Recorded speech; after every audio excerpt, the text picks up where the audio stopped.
तीन दामाद की सास पार्ट 2।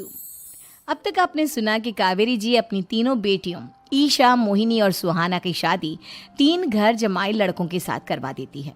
उन्हें लगता है कि ये लड़के शायद घर का कामकाज संभाल लेंगे, लेकिन उनके तीनों घर जमाई बहुत आलसी थे।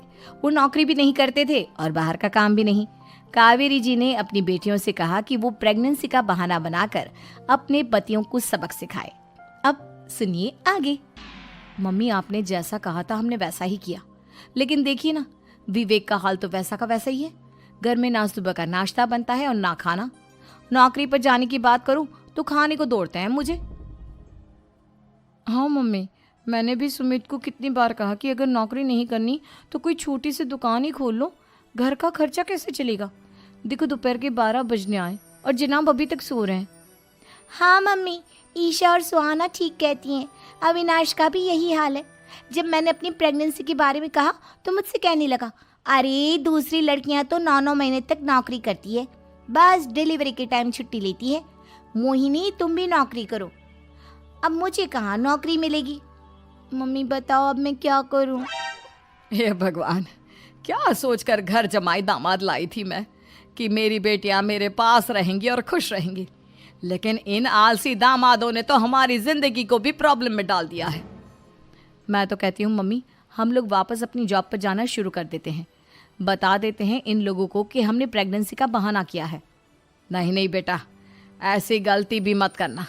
अगर तुमने ऐसा किया तो इन तीनों की आदत और ख़राब हो जाएगी। अरे आज नहीं तो कल कभी तो तुम प्रेग्नेंट होगी, तब वापस यही प्रॉब्लम आएगी। तब क्या करोगी तुम तीनों। हाँ मम्मी, आपकी बात तो बिल्कुल सही है। इन लोगों को तो सुधारना ही पड़ेगा। लेकिन कैसे? अपने बच्चों के आने की खबर सुनकर भी इन लोगों पर कोई असर नहीं हो रहा। पैसे कमाने के लिए घर से बाहर निकलना ही नहीं चाहते ये तीनों। अब मेरे दिमाग में एक प्लान आया है। तुम तीनों चिंता मत करो, उन तीनों को बुलाओ, फिर मैं बात करती हूँ। थोड़ी देर बाद कावेरी जी अपने तीनों दामादों को सामने बुलाकर अपनी बात कहना शुरू करती हैं। अविनाश, सुमित और विवेक, देखो बेटा, मैं ना तुम तीनों से बड़ा प्यार करती हूँ, इसीलिए तो तुम्हें घर जमाई बना कर रखा है मैंने। अरे मम्मी जी, सीधे सीधे कहिए ना, क्या बात है। प्यार तो हम भी आपको बहुत करते हैं। अरे मम्मी जी, आपकी इज्जत भी बहुत करते हैं। अरे भाई, आपके जैसी सास और कमाने वाली बीवी सबको मिलती है क्या? हाँ मम्मी, विवेक और सुमित ठीक कह रहे हैं। आपकी बेटी से शादी करके मेरी तो ज़िंदगी ही अच्छी हो गई है। जानती हूँ मैं, और ये भी जानती हूँ कि तुम तीनों अपने अपनी बीवियों से बहुत प्यार करते हो।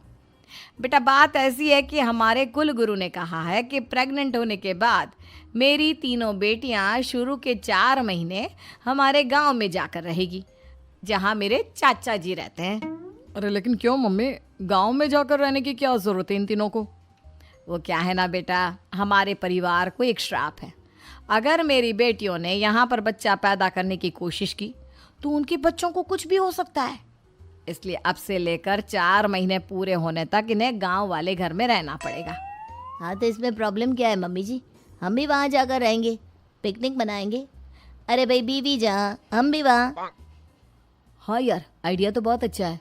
शहर की ज़िंदगी में रह रहकर परेशान हो चुके हैं, अब कुछ दिन गांव में बिताएंगे। तुम लोग समझने की कोशिश क्यों नहीं करते। तुम में से कोई भी वहाँ नहीं जा सकता, और मैं यहाँ रहूँगी ना तुम तीनों के साथ। 4 महीने की तो बात है, उसके बाद ये तीनों ही लौट कर आ जाएंगी। ठीक है मम्मी जी, अब हमारे बच्चों का सवाल है तो ये तो करना ही पड़ेगा। कावेरी अपनी तीनों बेटियों को कुछ दिन के लिए घर से बाहर कहीं दूसरे शहर में रहने के लिए भेज देती है। कुछ दिनों के बाद, अरे मम्मी जी, बहुत दिन से पिज्ज़ा नहीं खाया, मंगवाइए ना।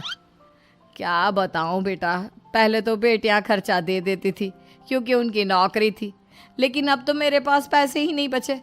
थोड़े बहुत पैसे हैं जो बच्चों की डिलीवरी में काम आएंगे। लेकिन मम्मी जी, आपकी बेटियों को वापस आने में तो अभी बहुत वक्त बाकी है। वही सोच सोच कर परेशान हो रही हूँ। सोच रही हूँ कल से दूध भी बंद करवा देती हूँ। अब दूध वाले को देने के लिए पैसे भी तो नहीं है ना। अरे नहीं नहीं मम्मी जी, अगर दूध भी बंद करवा दोगी तो मुझे चाय कहाँ से मिलेगी, और चाय के बिना मैं तो मर ही जाऊंगा। क्या करूं बेटा, इसके अलावा हमारे पास कोई ऑप्शन नहीं है, मेरे पास पैसे ही नहीं बचे। इस तरह कावेरी जी धीरे धीरे अपने तीनों दामादों को पैसे देना बंद कर देती हैं और घर में खाने पीने की चीजें लाना भी बंद कर देती है। अब वो तीनों बुरी तरह से परेशान होने लगे थे और इसलिए एक दिन तीनों प्लान करके घर से बाहर निकलते हैं और बाजार में जाने के बाद यार अच्छा खाना खाए हुए कितने दिन हो गए, पता नहीं कब अच्छा खाना मिलेगा। हमारी बीवियों के जाने के बाद तो हमारी हालत भिखारियों जैसी हो गई है यार। कुछ भी हो, मुझे तो आज पिज्ज़ा खाना ही खाना है। जेब में 1 रुपया नहीं और पिज्जा खाएगा, कहाँ से आएंगे पैसे? अरे देख वहाँ सामने बोर्ड पर क्या लिखा हुआ है, कंप्यूटर पर काम करने के लिए एक आदमी की आवश्यकता है। भाई मैं तो जा रहा हूँ, काम करूँगा और शाम तक पैसे लाकर आराम से पिज्ज़ा खाऊंगा।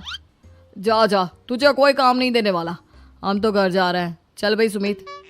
सुमित और अविनाश वहाँ से चले जाते हैं और विवेक उस कंप्यूटर शॉप पर सारा दिन काम करके 5,000 रुपये कमा कर घर लौट कर आता है और अपने खाने के लिए अच्छी अच्छी चीज़ें भी लेकर आता है।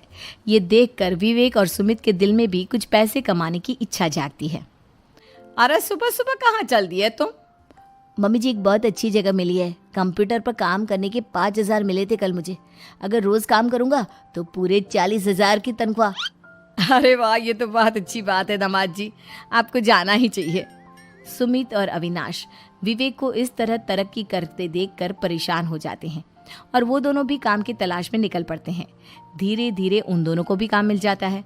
अब कावेरी के तीनों दामाद छोटी मोटी नौकरी करके अच्छा पैसा कमाने लगे थे। एक दिन कावेरी उन्हें अपने पास बुलाती हैं।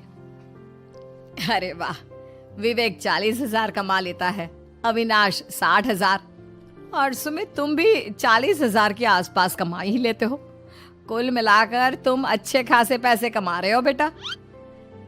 हाँ मम्मी जी, बहुत मज़ा आता है जब महीने के एंड में मोटी रकम हाथ में आती है। पूछिए मत मम्मी जी, घर में रहकर रोटी बना बना कर और तो जैसा महसूस होने लगा था मुझे तो। हाँ बेटा, तुम तीनों की बात तो बिल्कुल ठीक है और जानते हो अब तुम तीनों की पत्नियां भी वापस लौट कर आने वाली है। लेकिन मम्मी जी अभी तो उन्हें गए सिर्फ 2 महीने हुए हैं, आपने तो कहा था वो 4 महीने के बाद लौट कर आएंगी। ऐसा कुछ नहीं है बेटा, मैं सिर्फ तुम तीनों को सबक सिखाना चाहती थी कि आदमी घर में बैठकर बीवी की कमाई खाता हुआ अच्छा नहीं लगता। इस दुनिया में हर इंसान को मेहनत करनी चाहिए, काम करना चाहिए, चाहे वो औरत हो या आदमी, ताकि अपने परिवार को संभाल सके। कावेरी की बात सुनकर उन